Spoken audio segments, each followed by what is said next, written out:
हम तो बाहर ढूंढते ढूंढते महाराज खोपड़ी खराब कर लेते अपनी, पर भगवान मिलते थोड़ी हैं, ढूंढते रह गए। एक प्रसंग याद आया, आपने शायद सुना भी होगा, तो मैं सुना दूं? सुनाऊं? तो सुना देता हूं। एक बार जोर से बोलना पड़ेगा। क्या बोलना पड़ेगा?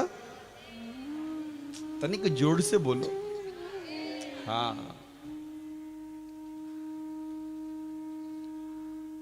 ज्वारियों का मेला था, बाजार लगा हुआ था, एक से एक ज्वारी आए थे। तो एक ने दिखाया, देखिए मेरे पास एक ऐसा मणि है, इसकी चमक के सामने सब फीके पड़ जाते हैं, बड़ा सुंदर। ध्यान दे के सुनना। तो दूर से एक चोर उस मणि को देख रहा था, उसकी दृष्टि पड़ी। तो चोर ने सोचा कि ये मणि अगर मुझे मिले तो मेरा तो माला ही माल होगा, कोई कमी नहीं थी। तो मिले तो सही भैया, पर मिलेगी कैसे? ये तो बड़ा मुश्किल काम है। उस समय की बातें जब गाड़ी घोड़ा नहीं होते थे, लोग पैदल चलते थे। तो चोर गया, जब सब अपने अपने पोटरी बंद करने लगे तो चोर गया और कहा, ओ जी राम राम। भाई राम राम भाई। सेठ जी कहां जा रहे हैं? बोले भैया अयोध्या जी तक की यात्रा है मेरी। ओहो क्या राम जी की इच्छा हुई, हम भी अयोध्या जी तक ही जा रहे थे, दोनों संग में चलेंगे तो एक दूसरे के सहारा बनेंगे। रास्ता है महाराज दिन रात पता नहीं क्या क्या होगा। अब जौहरी समझ गया कि भाई ये चोर है, पीछे पड़ गया मेरे, मना करूंगा लड़ाई फड़ाई हो जाएगी। इससे बोले ठीक है भैया, राम जी की ऐसे इच्छा है तो कोई बात नहीं, दोनों संग में चलते हैं। तो दोनों संग में चल पड़े। सायंकाल हुई, रात्रि प्रारंभ हुआ, तो रुकने की व्यवस्था तो पुराने जमाने में चबूतरे सब बने होते थे, हमारा कुआं बगल में ही होता था। तो सेठ जी ने कहा देखो भैया यहीं रुकते हैं। बोले हाँ सेठ जी बढ़िया व्यवस्था है। तो चबूतरे में आराम करने लगे। तो जब शौच आदि करने के लिए चोर निकला तो सेठ जी ने अपनी जो मड़ी थी वो मड़ी निकाली अपने थैले से और चोर के थैले में डाल दी। सो गए। चोर आया, चोर तो चोरी करने आया था, सोचा था रात होगी, सेठ जी सोएंगे, खर्राटे मारेंगे, और जैसे सेठ जी की खर्राटे शुरू तो मैं अपना काम गुम करके रात को निकल जाऊंगा। चोर ने महाराज सेठ जी की जेब टटोली, तकिया टटोला, महाराज उसके बिस्तर गद्दे कुछ नहीं छोड़ा, कुछ नहीं मिला। चांदनी रात थी, इधर उधर देखा, कोई गड्ढा खोद के तो डाल दिया सेठ जी ने। महाराज कच्ची मिट्टी कहीं है तो देखने गया, पूरी रात नहीं सोया, मड़ी मिली नहीं साहब, मिलती भी कैसे। सुबह फिर दोनों उठे और चोर शौच आदि के लिए गया तो सेठ जी ने अपनी मड़ी निकाली, अपनी जेब में डाल ली, आगे दोनों साथ चल पड़े। तो रास्ते में चल पड़े, नाश्ता बस्ता जो किया पेड़ पौधों में जो मिला होगा। तो चोर ने कहा अरे सेठ जी वो आप, मैंने देखा था कोई मड़ी की बात कर रहे थे वहां पे, जब आप सब बैठे थे तो ज्वारी लोग। बोले हाँ भाई मेरे पास वो मड़ी है, कितनी सुंदर है, और जेब से निकाल के दिखाई। महाराज चोर के मैं रात भर तो ढूंढता रहा, इस जेब में कुछ था ही नहीं। बोले अच्छा सेठ जी बहुत बढ़िया, बहुत हाँ बहुत सुंदर मड़ी है। तो चोर ने सोचा आज जेब में है, रात को रात्रि हुई और जैसे कल हुआ था, रात्रि जब हुई तो 2-4 दिन का रास्ता था, और जैसे रात्रि हुई तो सेठ जी ने क्या किया? बोले सेठ जी ने मड़ी निकाली और जेब में डाल दी, उसके बाद सो गए थैले में डाल के। चोर के थैले में डाल के फिर सो गए। चोर फिर रात भर मड़ी ढूंढता रहा। भाई दिन में तो जेब में ही था, भाई ये मड़ी गया कहां? दिन में तो जेब में ही था। और सही बात है, पूरी रात चोर नहीं सोया। ऐसे करते करते 3-4 दिन निकल गए साहब। सेठ का दिमाग खराब, चोर का दिमाग खराब हो गया, करे क्या मड़ी तो मिलने से नहीं। तो सेठ जी से आज दोपहर बोला सेठ जी एक बात बताओ, मैं कोई अयोध्या वैद्या नहीं जा रहा हूं, मैं तो मड़ी देख के तुम्हारे पीछे पड़ा था चोरी करने के लिए, पर मेरी खोपड़ी घूम गई। दिन में तो मड़ी तुम्हारे जेब में, रात को निजाने छुमंतर हो जाती है हमारे ये मड़ी कहां रहती है? तुम्हारे जेब टटोल ली, थैला टटोल लिया, तकिया बकिया गद्दे वद्दे, अरे तो पूरी मिट्टी खोद खोद के उंगलियों में घाव बन गए महाराज, पर ये तुम्हारी मड़ी दिखती क्यों नहीं मुझे? तब सेठ जी ने कहा, वो जवाब मेरे हृदय को छूता है, आप सब सुनिएगा। सेठ जी ने कहा कि भाई, जिस दिन तुम मेरे संग चले मैं समझ गया था कि तुम चोर हो। चोर हो, और भाई देखो, चाहे चोर हो चाहे भक्त हो, इंसान की फितरत नहीं बदलती। बोले कौन सी फितरत? मैं जानता हूं, इंसान सबको टटोल लेता है पर खुद को कभी नहीं टटोलता। सबको देख लेता है, खुद को कभी नहीं देखता। तू मड़ी ढूंढता रहा, तूने मेरा थैला देखा, मेरे कपड़े देखे, बस्तर देखे, मिट्टी खोद खोद के हाथों में घाव कर ली, कभी अपना थैला चेक किया? क्यों? मड़ी तेरे रात में तेरे थैले में रहती थी। तूने सब देखा, अपने भीतर झांक के नहीं देखा। तो मंदिर मंदिर भटका, तो मस्जिद मस्जिद भटका, अल्लाह को ढूंढने, अपने परमेश्वर को ढूंढने, पर अपने भीतर कभी झांक के देखा क्या? अरे तेरा साई तुझ में है, देख सके तो देख भीतर जो है। दिल विच देख लो एक बार,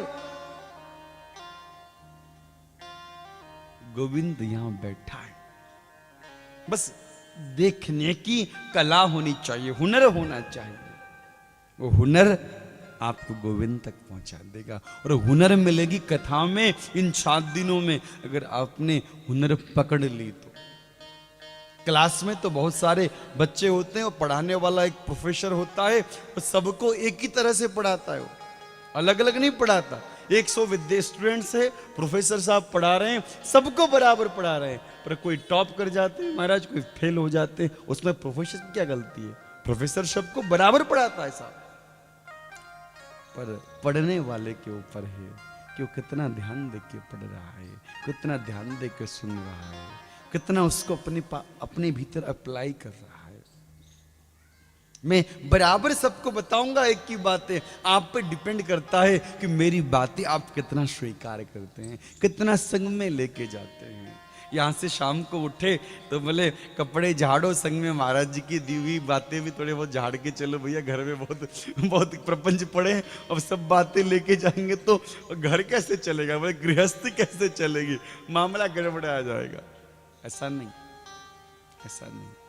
मैं वही बातें बताऊंगा, वही बातें कहूंगा जिससे आपका घर भी सुंदर हो और आपका मन भी सुंदर हो। हम लोग भागवत सुन रहे हैं जी। भागवत क्या काम करती हैं? बोले भागवत 3 काम करती हैं। भागवत सुनने से 3 फल एक साथ मिलते हैं। संत कहते हैं भागवत सुनने से तर्पण, अर्पण, तर्पण और समर्पण हो जाता है। कितनी बढ़िया बात है। अर्पण, तर्पण और समर्पण। जी अर्पण क्या? बोले अर्पण यानी देना। जैसे कहते हैं ना, हम अर्पण करते हैं आपके चरणों में, किसी को कुछ देना, भेंट करना। तो भागवत जब सुनने आते हैं तो आप अपना मन भेंट करते हैं, 3 घंटे का समय भेंट करते हैं। अर्पण हो गया, ठाकुर जी के प्रति कुछ भेंट चढ़ गया। हाँ?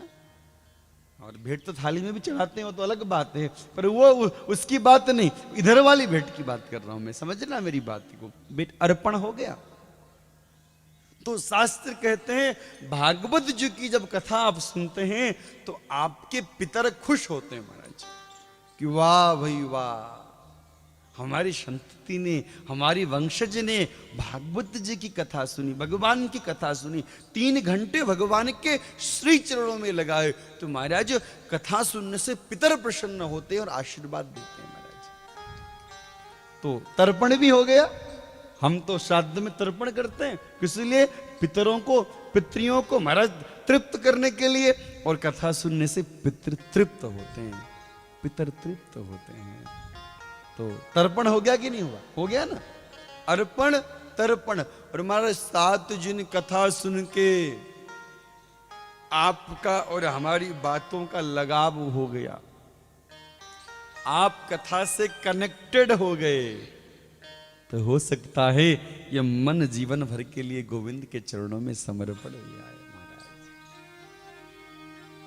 शरीर नहीं कह रहा हूं, मन की बात कर रहा हूं मैं। मन समर्पित हो जाए, आपको लगे कि गोविंद ही मेरा है। गोविंद के महाराज ऐसा एहसास आपके भीतर आए, जैसे मीरा के भीतर आया। मीरा ने कहा कि सबके पति परदेस बसते हैं, लिख लिख भेजत पाती, मोरे पति मोरे मन में बसते हैं, बात करूं दिन राती। मोरे पति मोरे मन में बसते हैं, बात करूं दिन राती। ऐसा भाव अगर आपके हृदय के भीतर आ गया तो समर्पण हो जाएगा साहब। तीनों चीज एक जगह से मिल जाए तो कहना ही क्या। अब मंगलाचरण में श्री वेद व्यास जी महाराज कहते हैं कि भागवत है ना, ये पराधर्म का निरूपण करती है। ये बड़ी कठिन क्लिष्ट बातें मैं बिल्कुल कोशिश कर रहा हूं कि मैं वेदांत के सूत्र को बिल्कुल सामान्य गीतों की तरह बना के आपको परोसूं, ताकि आप मेरी बात को साथ में घर ले जा पाएं, अपने साथ में रख पाएं। बड़ी क्लिष्ट बातें हैं, मैं सहज बना के परोसने की कोशिश कर रहा हूं आपकी थाली में। कौन सी थाली? आपकी बुद्धि की थाली में, मन की थाली में। वेद दो प्रकार के धर्म का निरूपण करता है, परा और अपरा। परा यानी बियॉन्ड, विच इज बियॉन्ड। अपरा यानी बोले विच इज नॉट बियॉन्ड। परा परे, अपरा, अपरा यानी आर्ट ऑफ लिविंग। अपरा ज्ञान, कैसे खाना चाहिए, कैसे पीना चाहिए, कैसे रहना चाहिए, कैसे चलना चाहिए, ये अपरा ज्ञान है। सोसाइटी में कैसे बिहेवियर करना चाहिए, कैसा है। परा which is beyond from our physical existence, जो दूर है हमारे फिजिकल शारीरिक क्रियाओं से दूर है, अपरा में क्वेश्चन अपरा ज्ञान। जैसे कैसे भोजन करना चाहिए, एक भोजन करने की भी एक कला है। आदमी सबको कहाँ आती है। कुछ लोग ऐसे होते हैं महाराज, दोपहर में मिलो तो समझ में आ जाता है बिना पूछे क्या खा के हैं भाई साहब। दूर से बता सकते हैं। बोले क्यों? बोले महाराज आज तो बढ़िया पूड़ी सब्जी खा के आए होंगे। बोले महाराज पूड़ी सब्जी क्यों? बोले कुर्ते में महाराज सब्जी की आलू गिरी पड़ी है महाराज, और छाप बैठा है सब्जी का। अच्छा महाराज सब्जी तो पहचानने लिए, बोले पूड़ी का कैसे? बोले दाढ़ी में एक तिनका पूड़ी फंसा हुआ है हमारे, दूर से पहचानने लिए। भोजन का भी एक कला है अपना, कि भोजन कैसे किया जाए ये समझना चाहिए। कैसे खाया जाए, कैसे सोया जाए। अच्छा सोने का भी अपना एक कला है महाराज। कब सोएं, कितना टाइम सोना चाहिए, किस तरफ पैर करके सोना चाहिए, किस तरफ मुंह करके सोना चाहिए। शास्त्र कहते हैं दक्षिण की तरफ पैर करके कभी नहीं सोना चाहिए, कभी भी नहीं सोना चाहिए। तो ये कला है। और सोए तो महाराज शांति से सोए महाराज। कई लोग ऐसे सोते हैं महाराज कि बगल वाला सो ही नहीं पाता महाराज। घर घर ऐसा रिदम चलता है। हम तो भुक्त भोगी है महाराज, सब जानते सब। घर घर महाराज। सोने का भी एक कला नहीं, ये भी बढ़िया रिदम बजता है तो अच्छा भी लगता है महाराज, पूरा म्यूजिक के संग सोया कैसे जाए, खाया कैसे जाए, चला कैसे जाए, कैसे चले। चलने की भी कला है। कैसे भोजन बनाएं, कैसे परोसें। अच्छा भोजन बनाने से महाराज अधिक महत्व परोसाई में, कि आप कैसे परोसते हैं। कई बार होता है कि पेट में तो भूख होती है और परोसने वाले की शक्ल देख के खाने का मन नहीं करता महाराज। हाँ, होता है। जोर से बोलो राधे राधे। हाँ वो मुंह पहले ऐसे बना के बैठा और लेंगे खाएंगे। अरे भैया घेर दे। हाँ। अच्छा कई लोग के भीतर, घर के भीतर घुसो तो पहले पूछता अच्छा खाना वाना तो खा के आए होंगे। दिल्ली वालों का तो यही हाल है। अरे अच्छा नहीं, अच्छा ठीक है भाई। लोग पहले पूछ लिया अच्छा भोजन कर लिए। आदमी पूछे अच्छा ये भोजन कर लिए। बेचारा भूखा आदमी आएगा हाँ जी कर लिया, बहुत बढ़िया पाली है। कई लोग होते हैं हाथ में कुछ और नहीं, कुछ है नहीं, एक रोटी लीजिए, लेंगे लेंगे? अरे भाई कुछ लेके आ तो लेंगे ना, हाथ खड़ा है, ऐसे खड़ा है। कला है, रोटी लाइए और रखिए, एक रखी हुआ इस तरह पूछे तो समझ में आता है कि भाई पेट भर भी गया तो एक खा ले, बड़ा प्रेम है और देने में एक रस है, इस तरह का एक तरीका है। हाँ मामी जी जानते कितना बढ़िया से पवाती है ना। हाँ महाराज, तो ये कला है, ये अपरा ज्ञान है, किस तरह चला जाए, किस तरह बोला जाए, घर में मेहमान आए, ब्राह्मण आए तो किस तरह वेलकम किया जाए, एक कला है। इसको वेद ने अपरा ज्ञान कहा है, यानी कि जीवन जीने के लिए जो नियम, जो रूल्स, जो रेगुलेशन है वो अपरा ज्ञान है। और परा ज्ञान क्या है?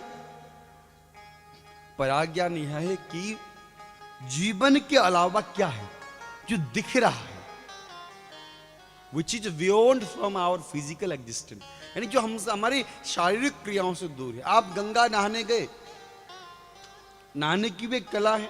हमारा शास्त्र कहता है महाराज स्नान करो तो सबसे पहले जल कहां गिरो?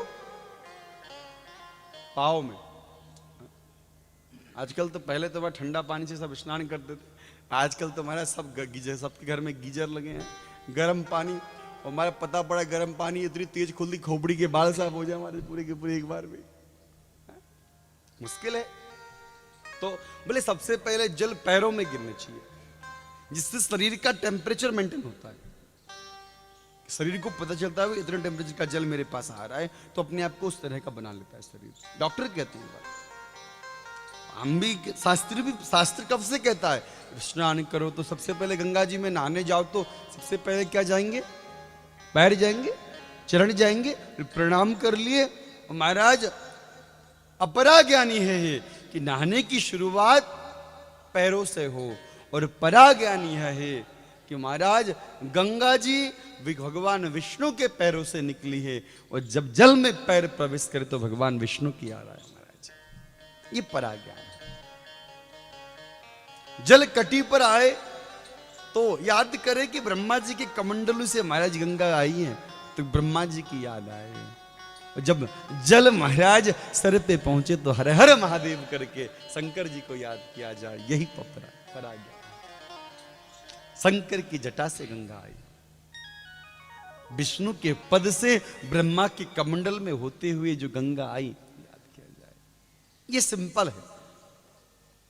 देखो मैं नहीं कहता कि खूब भजन करो या सब कुछ छोड़ो, ठीक है, जैसे हो वैसे रहो, व्यापार करो, बिजनेस करो, हेल्दी बनो, वेल्दी बनो, वाइस बनो, सब कुछ बनो, बस थोड़े से स्पिरिचुअल बनो, इतना करो, कुछ और नहीं करना।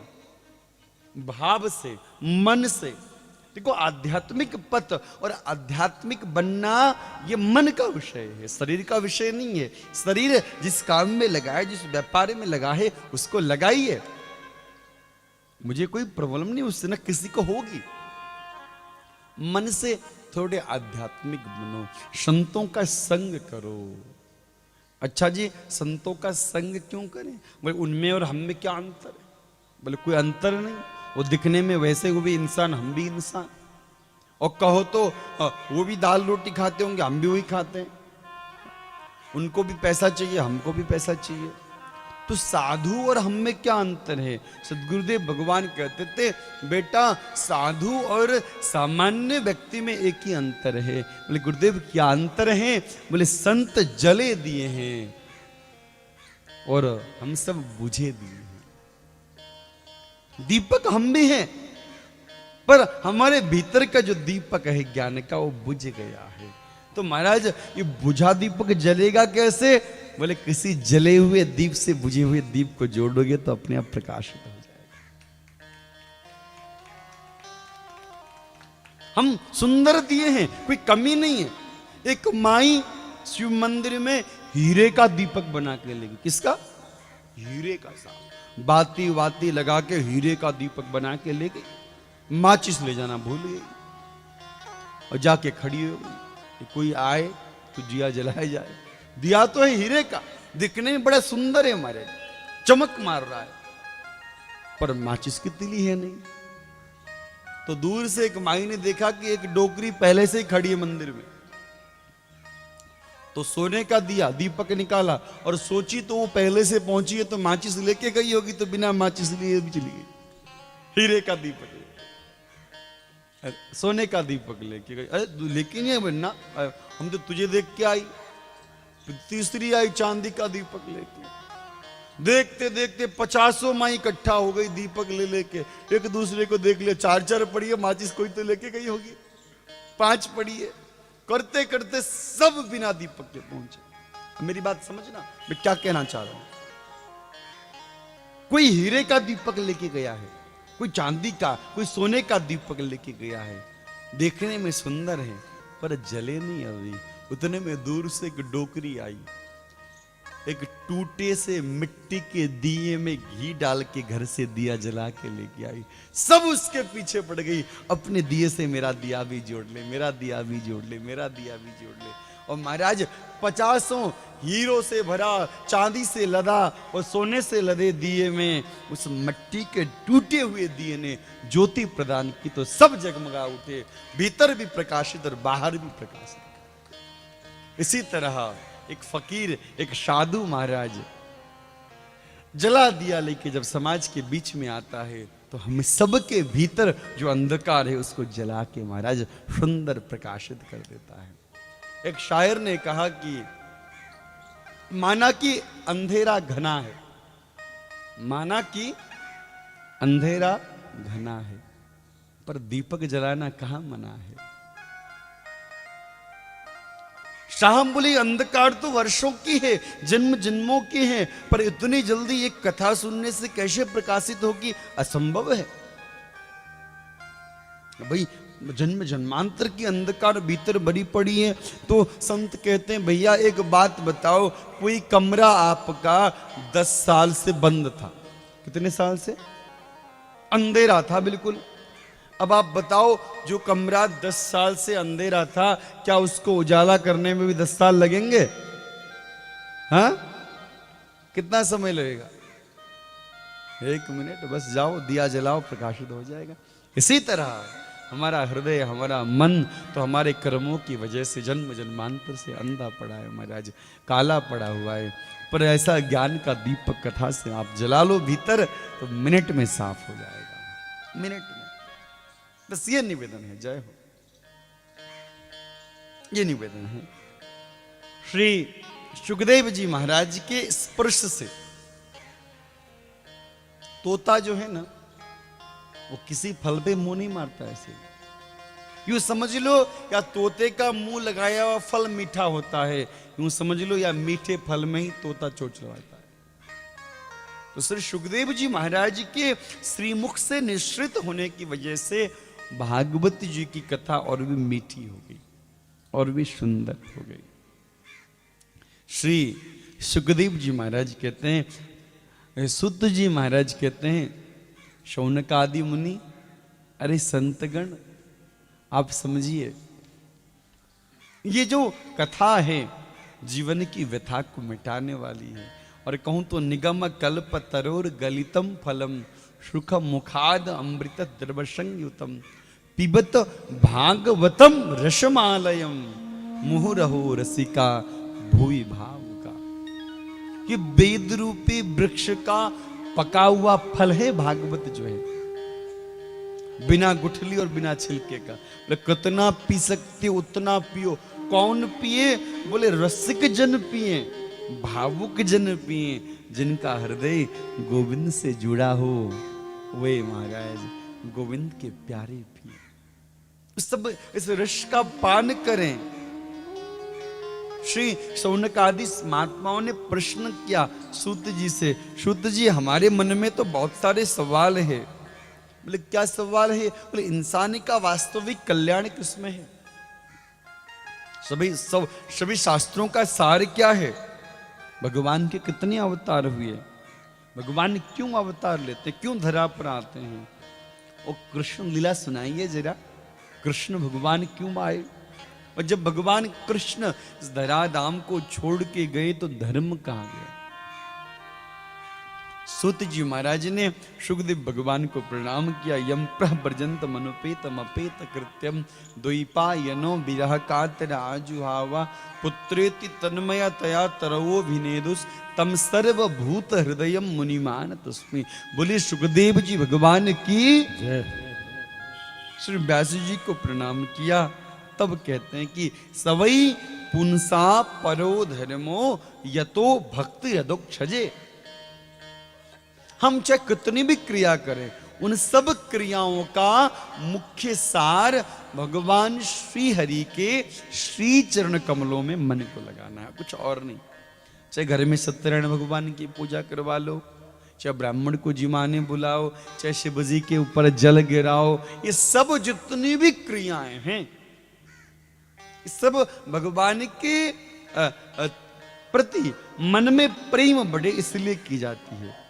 इसीलिए इंसान को चाहिए कि महाराज मन को काम वासना में न लगा के हरि के भजन में लगाना चाहिए। भगवान के अवतारों की कथा सनक सनंदन आदि वाराह अवतार देवर्षि नारद नर नारायण की कथा है।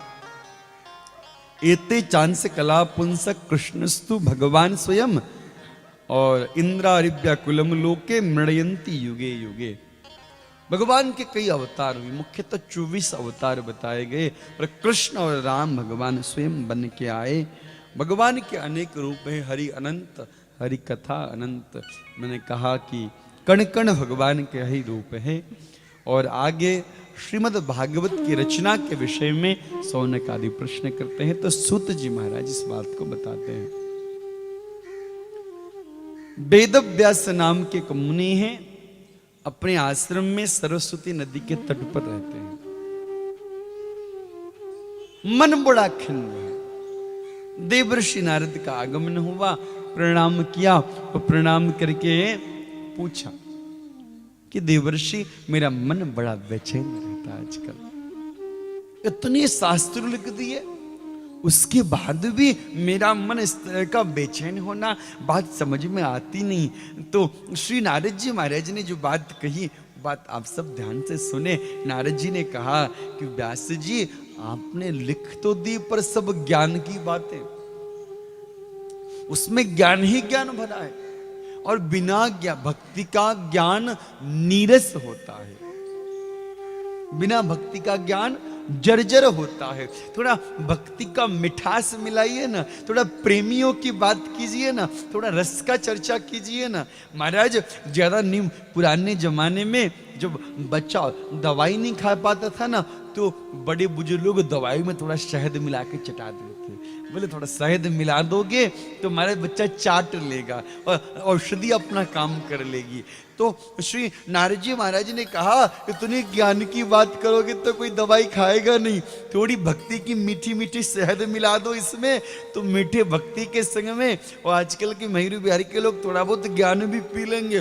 भक्ति की बात करोगे तो ऐसे कुर्सियों में नहीं सो जाएंगे महाराज, गड़बड़ मामला है, बैठे बैठे नींद आ जाएगी इन लोगों को।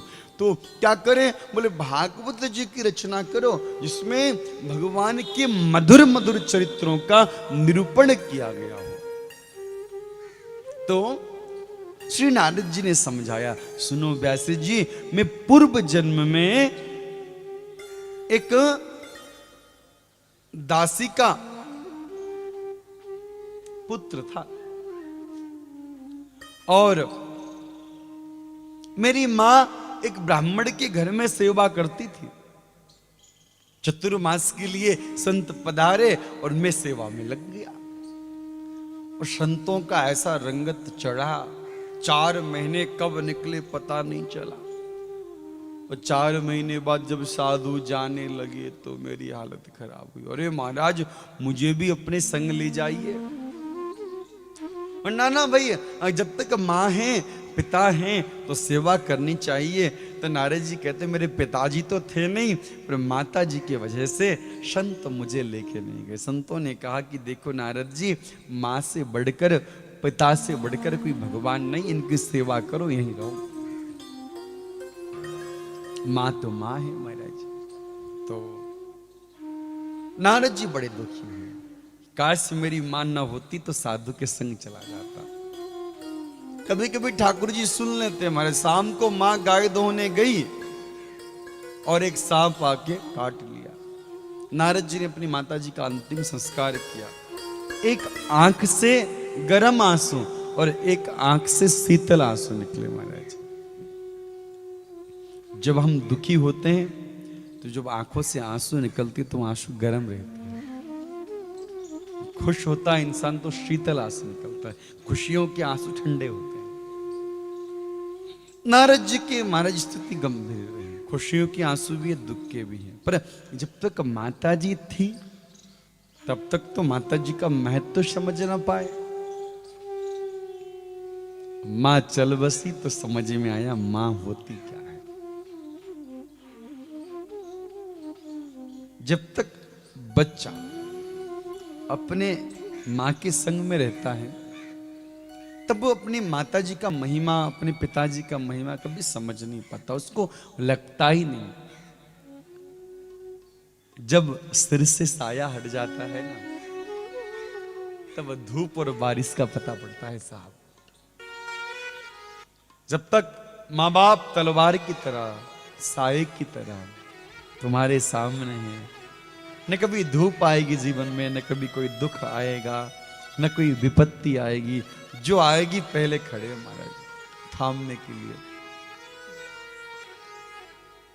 ना हो नारद जी जब तक मां थी समझ में नहीं आया, शाम को रोटी पूछने वाला कोई नहीं तो समझ में आता है साहब।